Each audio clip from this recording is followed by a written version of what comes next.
Hi, if we haven't been formally introduced, I'm Heidi, and welcome to my home. In honor of St. Patrick's Day, I thought it might be fun to read the first chapter of Matters of the Heart. Now, Katie and Hans's story is one of overcoming personal obstacles and finding your true self. But that doesn't always mean going it alone. Sometimes the answer comes in seeking help from other people. This Christian historical romance is set in post-Civil War times, and I hope you'll enjoy, even if I get some of the accents wrong. Give me a minute, I gotta get my Kindle up. Chapter 1, late May 1866, Shumard Oak Bend, Missouri. By the way, this story is a standalone. It is the third in the series, the Discerning God's Best series, and it's going to be free March 16th, 17th, and 18th, 2024 in ebook form. A flush of adrenaline tingled through Katie's body. She made it into the kitchen without the floor squeaking or the door scraping.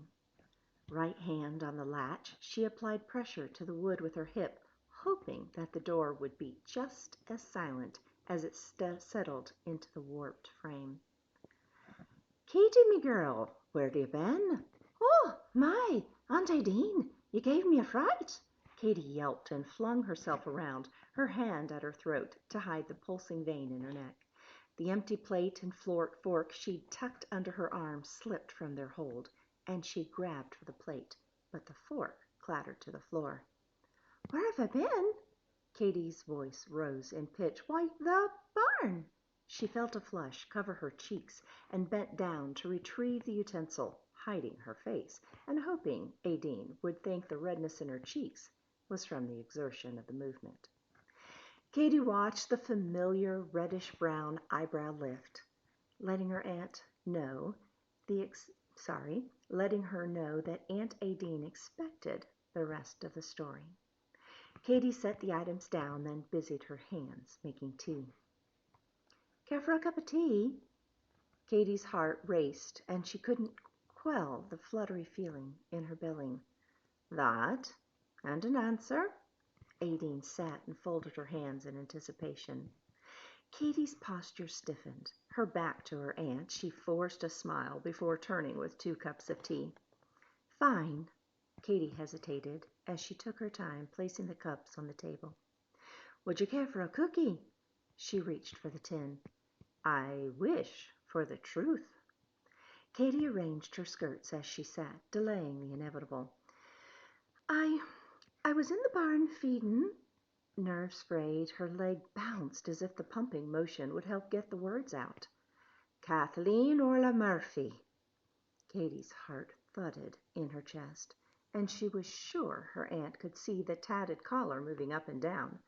Why was she so nervous? She'd done no wrong. She crossed one leg over the other, her knee hitting the underside of the table. Ignoring the pain, she used her napkin to wipe up the tea that had breached the rim of her cup. "Care to explain the plate?" Katie lifted her chin. She did not want to burden Aideen, nor would she be dissuaded from her mission. She carefully uncrossed her legs and willed herself not to choke, stalling as the small sip of tea went down the wrong way. "Oh, I see. Well, if you'll not tell me, perhaps I'll simply guess. We've no animals but a stray. And you're telling me you're not, as it seems, that you have someone holed up out there." Aideen's Irish accent increased along with her volume. "Now, before you get your dander up, Aideen, I took nothing that didn't already belong to me." Katie's indignant tone did not help the situation. Serving yourself a double portion and only eating half?" Hands flat on the table, Aideen's eyes raised higher than Katie thought possible. "Aunt Aideen." Katie's bouncing legs slowed, as did her speech. "I can't let them go hungry," she argued. But Katie girl." "No!" Katie shot to her feet and began pacing with a purposeful stride, picking up speed around the table and increasing the volume as she spoke. The women and children did not ask to be left orphans, widows and orphans from the war. Even the good book says we're to care for them. Aunt Aideen, you of all people, widowed now less than a year, should know the devastation. The loss they're feeling. You have a home. They've lost theirs. They have nothing. Her voice cracked with emotion. Oh, me dear girl, I know you be right, and I don't mind you giving it in to the needy, but the magistrate, you're most clear on the matter. If he catches you, you'll be in a heap of trouble. I won't get caught. Katie straightened her posture even more, her chin jutted forward, which was difficult with the tightness in her neck and jaw.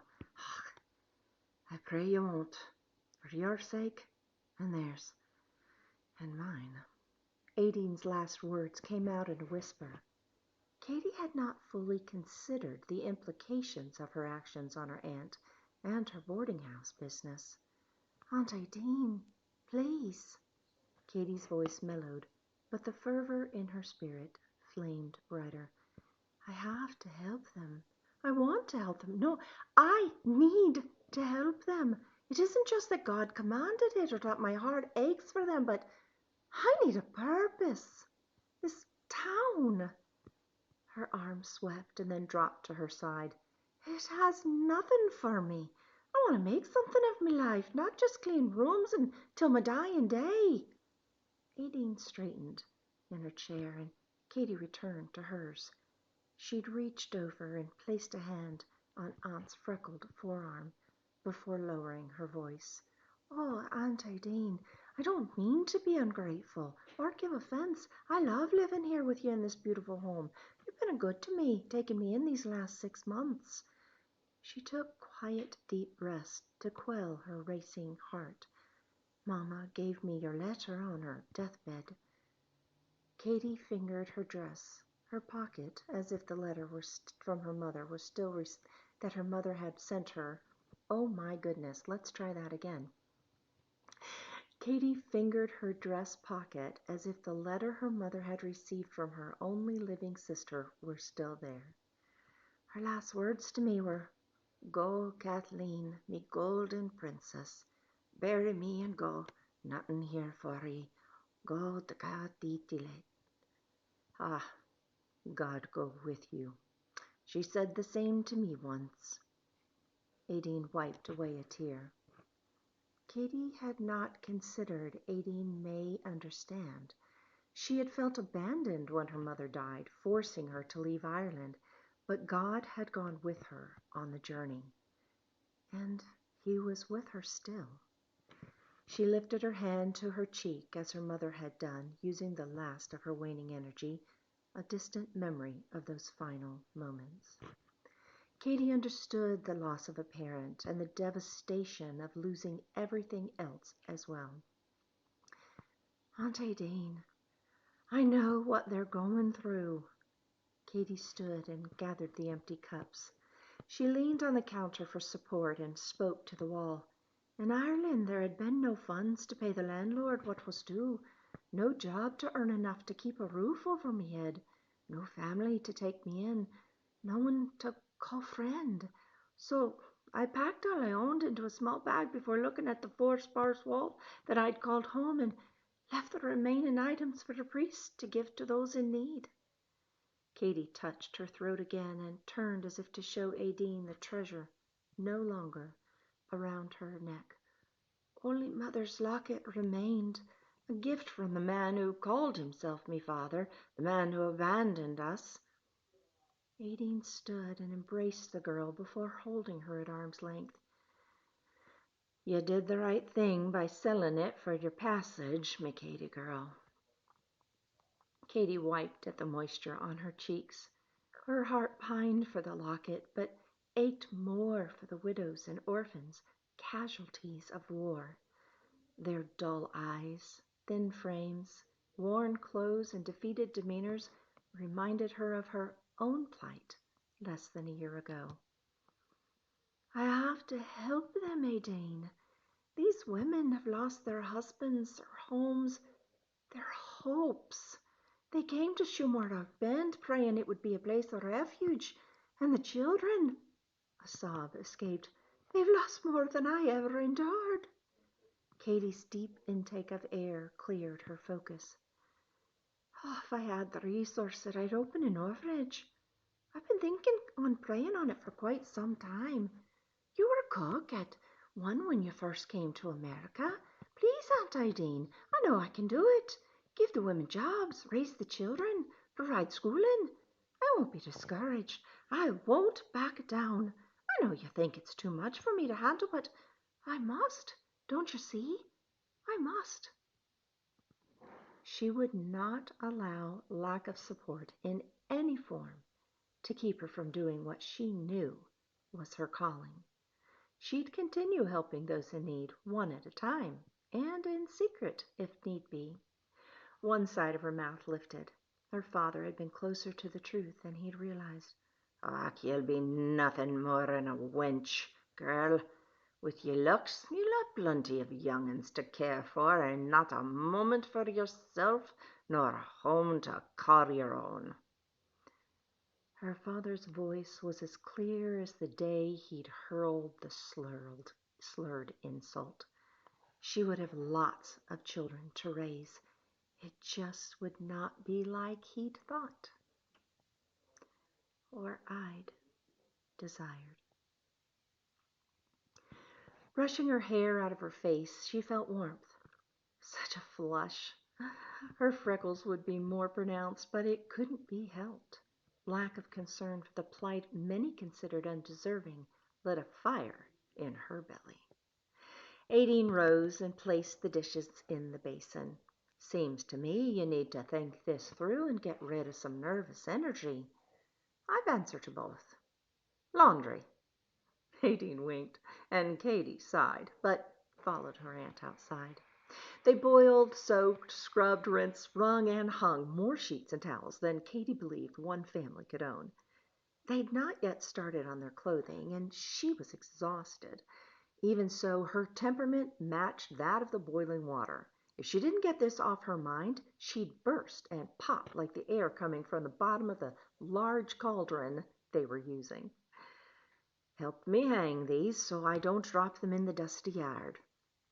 Ideen looked to the cloudless skies.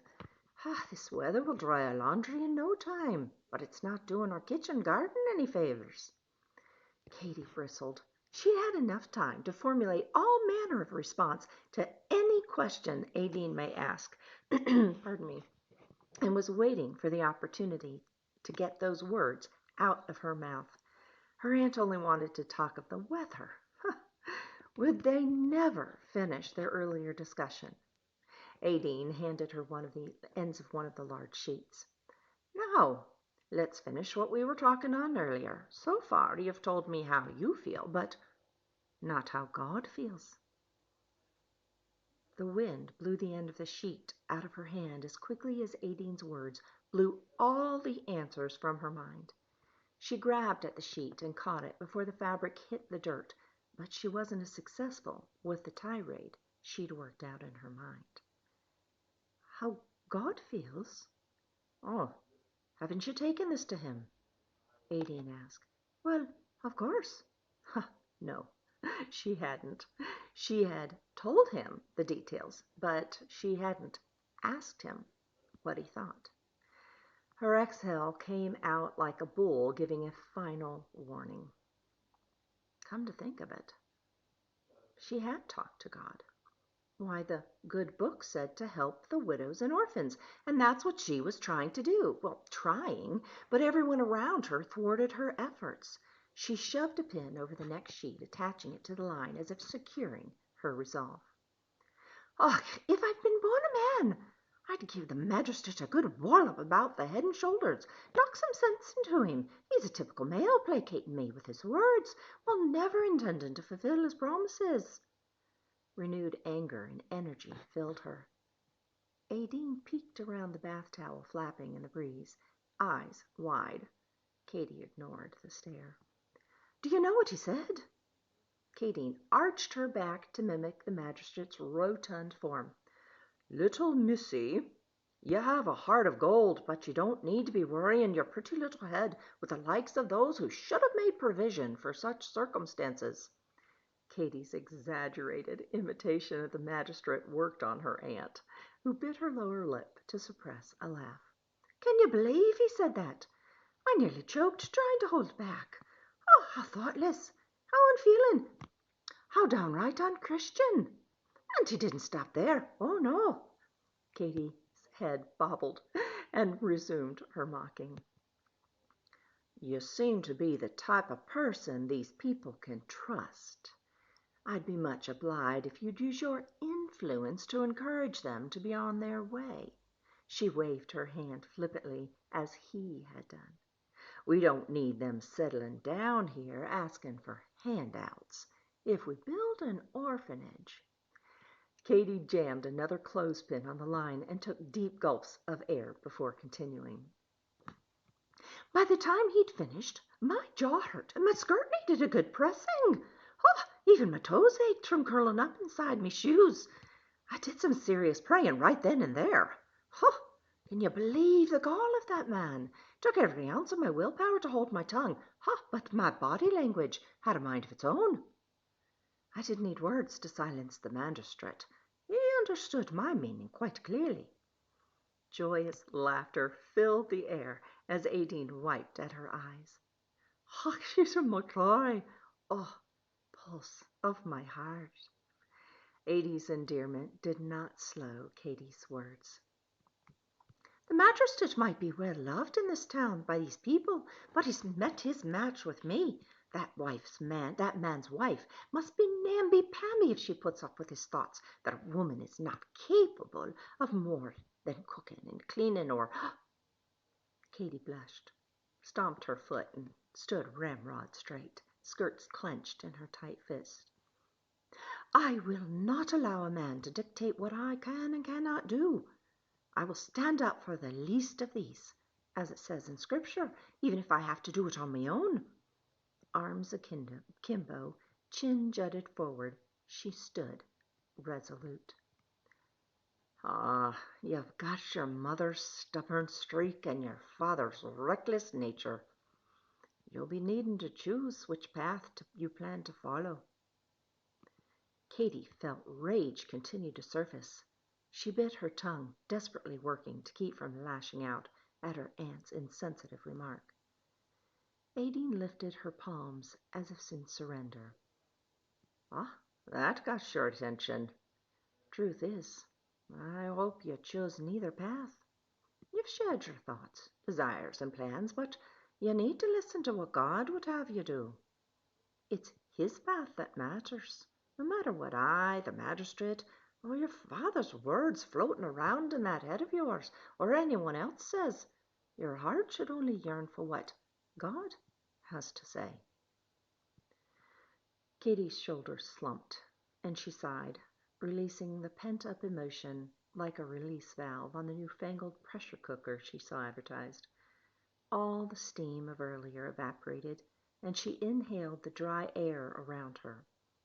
Aideen was right about wanting to hear from God, but he'd been silent. Even with all her planning, she felt directionless. That's chapter 1 of Matters of the Heart. It's the third book, standalone, in the Discerning God's Best series, and you can get this book in ebook format for free on Amazon. Just look for Discerning God's Best or author Heidi Gray McGill to get your copy.